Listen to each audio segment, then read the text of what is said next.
ఇచ్చిన హామీలు అలాగే వరంగల్ జిల్లా సమగ్ర అభివృద్ధి అమలు కోసం కార్యక్రమాలను ముందున్న కర్తవ్యంగా భావిస్తున్నాను. ఎన్నో ఆర్థిక ఒడిదుడుకులు ఎదురైనా కూడా ఆడబిడ్డలకు ఇచ్చిన మాటలు అధికారంలోకి వచ్చిన 48 గంటల్లో నిలబెట్టుకున్న చరిత్ర ఈ ఇంద్రమ్మ ప్రభుత్వానికి. మహాలక్ష్మి పథకం కింద ఇప్పటి వరకు రాష్ట్ర వ్యాప్తంగా 69 కోట్ల మంది ఆడపడుచులు 0 టికెట్ల ద్వారా ఉచితంగా ఆర్టీసీ బస్సులో ప్రయాణం చేస్తున్నారు.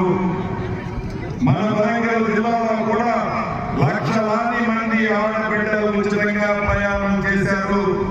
అలాగే పేదవాడికి మరింత మెరుగైన వైద్యం ఇవ్వాలి అని రాజు ఆరోగ్యశ్రీ పరిమితిని 5 లక్షల నుండి 10 లక్షలకి మీ ప్రభుత్వం పెంచింది.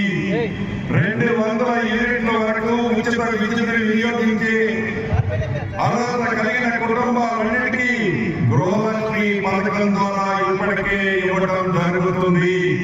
అలాగే అర్హత కలిగిన ప్రతి ఒక్కరికి 500 రూపాయలకి సిలిండర్ ఇస్తున్న ఈ పథకాల ద్వారా ఈ వరంగల్ జిల్లా వాసులు లక్షలాది మంది ప్రయోజనం జరుగుతుందని చెప్పడానికి సంతోషిస్తున్నాను. మా ప్రభుత్వ ఏజెండాలో వ్యవసాయ రంగం అత్యున్నత ప్రాధాన్యత అంశంగా ఉంది. అందుకే ఇటీవల బడ్జెట్ లో వ్యవసాయం దాని అనుబంధ రంగాలకు భారీ మొత్తంలో 72,000 కోట్ల రూపాయలు కేటాయించాం.